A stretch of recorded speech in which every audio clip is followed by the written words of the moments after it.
In the years between the world wars, a young married couple in Italy packed up what few belongings that they had and boarded a boat for a new world. They passed under the Statue of Liberty and went through the lines of Ellis Island. Carmelo and Carmelina Panetta had no money and spoke little English. But they had a dream of a better life. They worked hard. They went west to California. They started a family and taught their sons that if they studied and worked, if they gave back to this country, that they too could share in America's promise. Today we pay tribute to their son, Leon Panetta, a man who hasn't simply lived up to the American dream, but has helped to protect it for all of us. Leon, our presence here today, members of Congress, Deputy Secretary Carter, General Dempsey, and the members of the Joint Chiefs, service secretaries, and the men and women of the greatest military that the world has ever known. All this is a reflection of our personal appreciation to you and the gratitude of a nation that you have helped to keep strong and to keep free. By the time I came to office, Leon Panetta was already regarded as one of our nation's finest public servants, with an extraordinary career across more than 4 decades. He and Sylvia had settled into the good life, their beautiful Monterey, their beloved walnut farm. Now, Leon will deny it, but I hear he was growing restless. He wanted less time on the tractor and enjoying good weather and more time in the office, less time in California, more time in Washington, interacting with the West Wing and members of Congress. Who wouldn't? And so we gave him his wish. Leon, I'll always be grateful that you agreed to return to public service. And Sylvia, I am so grateful that you put up with him. Your leadership of the CIA will forever be remembered for the blows that we struck against al-Qaeda and perhaps the greatest intelligence success in American history, delivering justice to Osama bin Laden.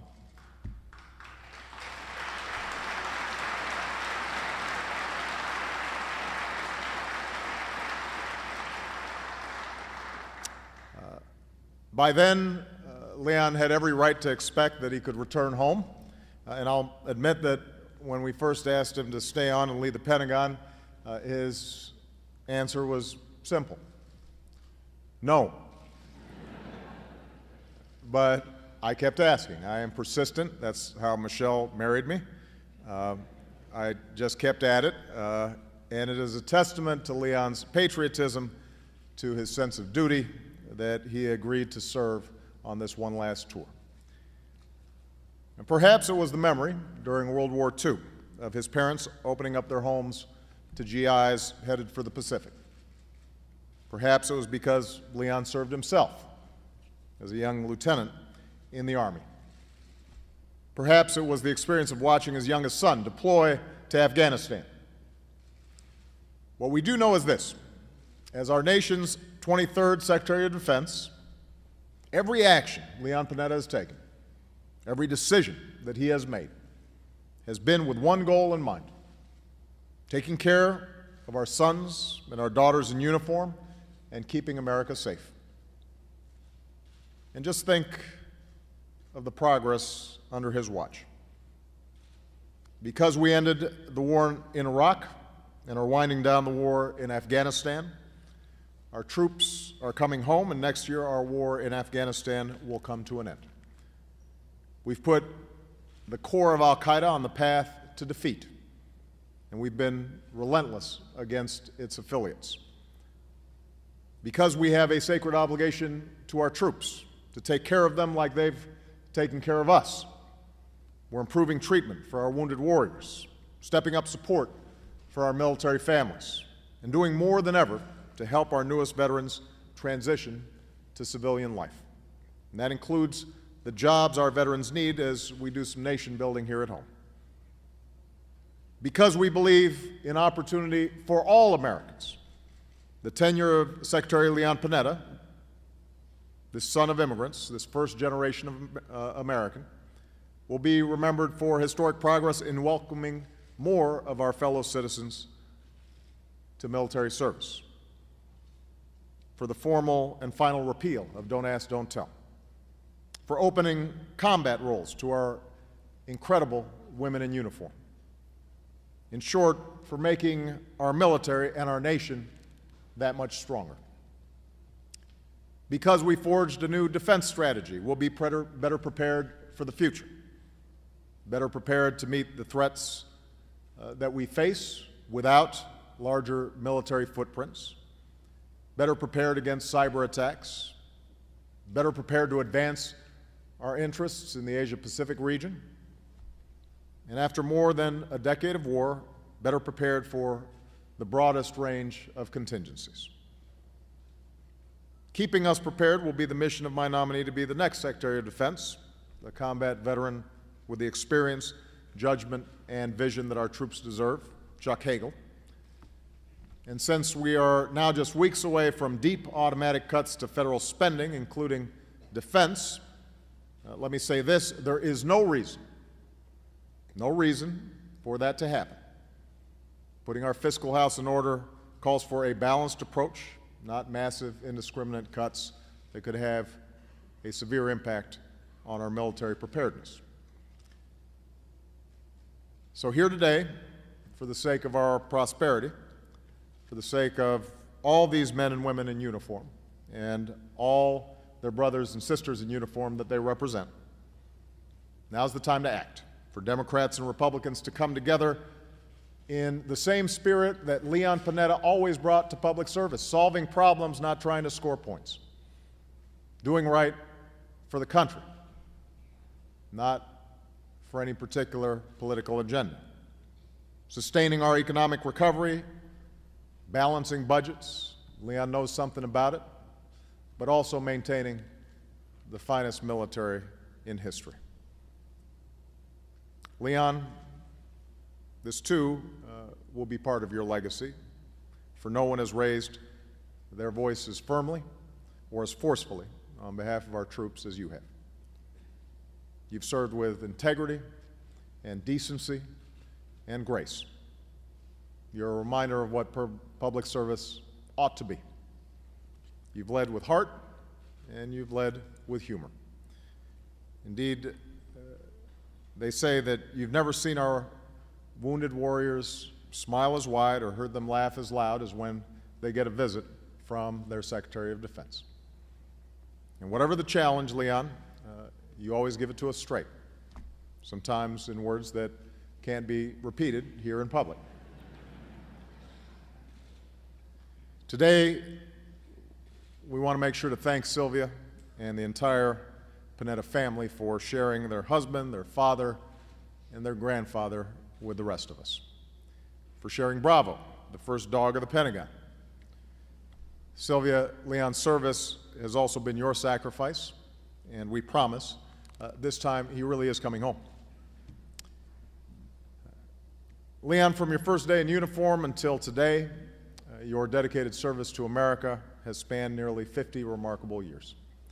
And as you review these fine troops one last time, as you return home and walk your farm, know that the grand arc of your life speaks to our larger American story. For you can say with confidence and with pride that you fulfilled the hopes that brought Carmelo and Carmelina Panetta to these shores all those years ago. You made them proud. You've helped to keep alive the American dream for not only your children and grandchildren, but for all of our children and grandchildren. And for that, we will be eternally grateful. So, Leon, as your parents would say, grazie. God bless you, and God bless these United States of America. Ladies and gentlemen, our Secretary of Defense, Leon Panetta.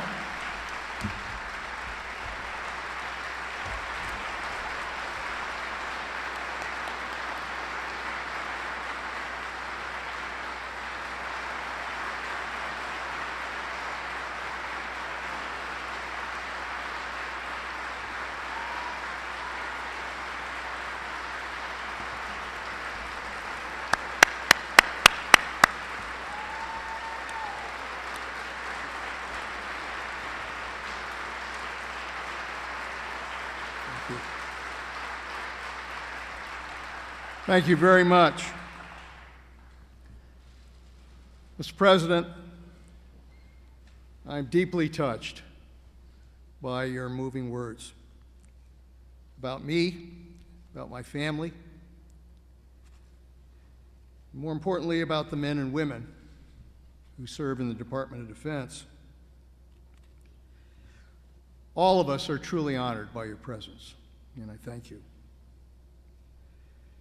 Let me also take this moment to thank Michelle and Jill Biden for the outstanding work that they've done in leading the Joining Forces Initiative, which has provided great support for military families who have done so much for us. Marty Dempsey, I appreciate your kind remarks. Marty and I have testified before Congress. This is the 11th time yesterday that we've done that. And we've also done 10 press conferences together. We are developing a very convincing case for collecting hazard pay in these jobs. As we used to say when I was in the Army, there isn't anyone I'd rather be in the foxhole with than Marty Dempsey. I cannot tell you what a privilege it has been to work with you and to work with all of the service chiefs. We've dealt with some very tough issues, and there is no way that I could have done this job without your support, without your loyalty, and without your dedication. Members of Congress, leaders of the administration, leaders of the Department of Defense, distinguished guests, many dear friends who we've known over the years, Sylvia and I are very thankful to all of you for coming here today. This is, without question, the fanciest send-off I've ever gotten in Washington. Let me remember the words of President Harry Truman, who once said, "If you want a friend in Washington, get a dog." And that's just what I did. And I am grateful that Bravo is here today. Bravo was in all of the meetings when we planned the bin Laden operation. And he also sat in on many of the sensitive meetings and discussions that I had at the Pentagon. And I want you to know that he has never told a soul what he heard. He is definitely not a leaker, at least according to that definition of the word. You've heard of the movie Zero Dark 30. The producer is seriously considering a new movie about Bravo entitled Zero Bark 30. It's been 50 years of public service, and I have always and will always cherish the deep and lasting friendships that I've made here in Washington. And I'm extremely grateful that so many of those friends could be here this afternoon. I have spent a long time in this town.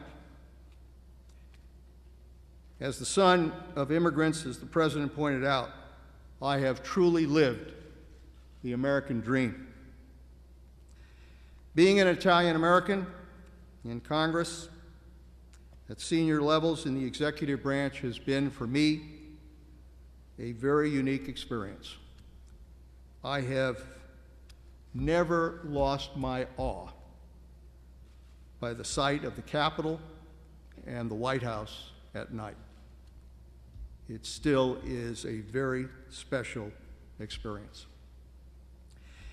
You can also remember when I was first elected to the House of Representatives. There was a member that I think the President may recall by the name of Frank Annunzio from Chicago, who came up to me and said, "Panetta, that's Italian." I said, "Yes, it is." He said, "Good." He said, "I want you to join the Italian caucus." Of course, I was not going to say no to an Italian from Chicago. He said, "Great." He said, "We don't do much on issues, but we eat good." And that was true. Many years later, when I came to Langley as President Obama's Director of Central Intelligence, I got a mug from my family with a big CIA standing for California Italian American. In all seriousness, Mr. President, I want to express my deepest thanks to you for the opportunity to serve this country again as a member of your administration. It has been a tremendous honor and a tremendous privilege these past 4 years, and especially now as the 23rd Secretary of Defense. I hope that in some small way I have helped to fulfill the dream of my parents, the dream that they wanted, and the dream that all of us want, of giving our children a better life. It's been, for me, a hell of a ride. I will never forget the pride and exhilaration when I walked out of the White House after the President announced the success of the bin Laden operation. And I could hear the chants of those people who were gathered around the White House and in Lafayette Park, yelling, "USA, USA." Thank you, Mr. President, for your strong support in what was a very tough decision. The memory of that operation and the team that helped put it together, both the intelligence team and the military team, will be with me forever. I'll remember traveling to combat theaters and bases around the world, looking into the eyes of brave men and women who are putting their lives on the line every day for this country. I'll remember the moments when we've honored veterans of past wars, and when we've been inspired by service members and wounded warriors returning from today's wars. And I'll always remember the moments of grief when this nation has rendered final honors to our fallen heroes, and when we've had to comfort their families. Writing notes of condolences to those families who have lost loved ones has been, for me, one of my toughest jobs. These moments of selflessness, these moments of sacrifice, of courage, of heroism, give me a renewed sense of pride in our country, and it gives me an optimism for the future. I've witnessed a new generation of Americans ask themselves what they could do for their country.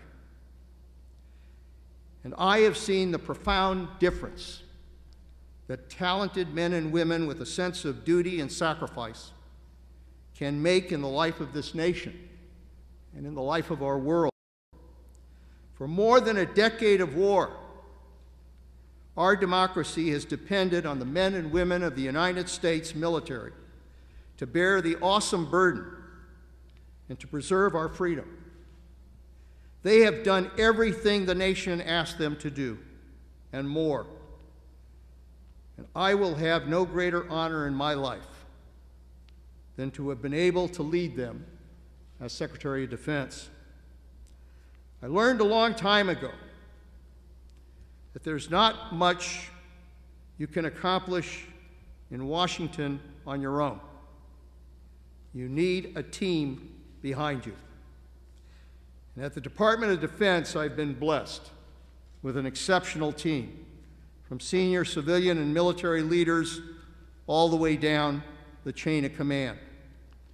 And together, I'm proud of the important achievements that we've been able to accomplish for the nation. We developed and we have begun implementing a new defense strategy for the 21st century that protects the strongest military power in the world and meets our responsibility to fiscal discipline. We're bringing, as the President said, more than a decade of war to a responsible end, ending the war in Iraq, giving the Iraqi people a chance to secure and govern themselves. And in Afghanistan, our campaign is well on track to completing that mission. We're committed to an enduring relationship with the Afghan people so that they too can govern and secure themselves in the future. We've kept pressure on al-Qaeda, and we're going after extremists wherever they may hide. And we have shown the world that nobody attacks the United States of America and gets away with it.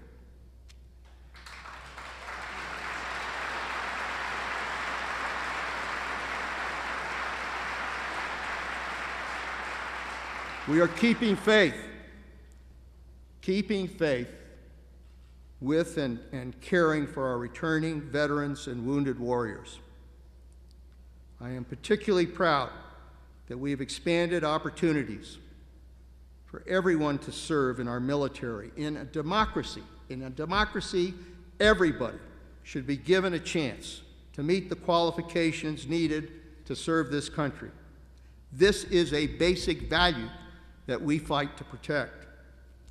Despite the progress we've made together, there's no question that there remain some very significant challenges.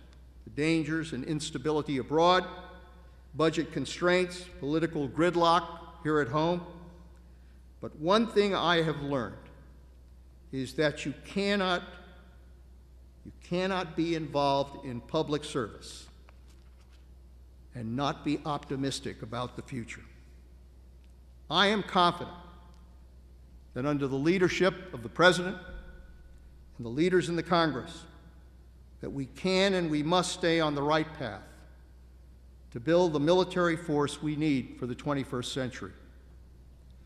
Winston Churchill once wrote, "The future is unknowable, but the past should give us hope." This is a time of uncertainty. But my career in public service gives me hope that the leaders of this nation will come together to resolve the challenges facing this country and to seize the opportunities of the 21st century. We've overcome wars. We've overcome disasters. We've overcome economic depressions and recessions. We've overcome crises of every kind throughout the history of our country. And throughout our history, the fighting spirit of our fellow Americans has made clear that we never, never, never give up. Our forefathers, the pioneers, the immigrant families that came here, all fought together to give our children that better life. We cannot fail to do the same. None of us in public service could carry on that fight without the love and support of our families. Everything I've been able to accomplish in my life together, has been because of the support of my family. My immigrant parents, my family, my sons, their families, but most of all, Sylvia. We've been married 50 years. She has endured extended absences and long hours and the demands that come with public service. But she has always been there. And I will never be able to thank her enough for her constant love and support. Her Valentine gift is both of us going home together.